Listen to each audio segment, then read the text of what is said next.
Welcome to Man Does Tech, where I solve the problems you didn't even know you had. You begin by preparing the Chromebook, enable Linux Beta, and give it sufficient disk space, at least 6 GB. Once enabled, update Chrome OS to the latest stable build so dependencies match.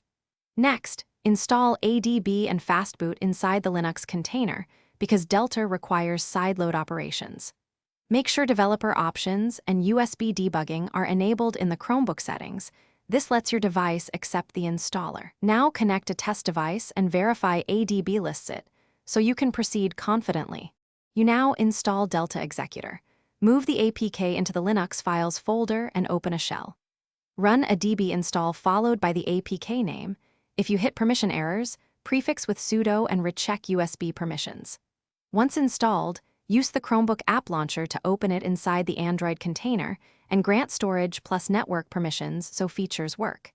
If the app needs additional libraries, use apt to install missing packages. This prevents crashes and ensures the executor communicates with the apps you target.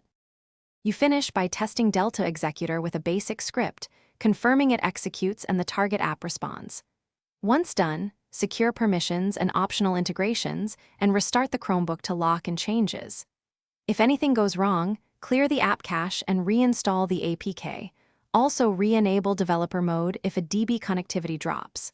For deeper issues, collect logs with a dblogcat, examine the error lines, and address missing libraries or permission denials. This single troubleshooting step solves most failures. Thanks for watching. If you found this helpful, don't forget to like and subscribe.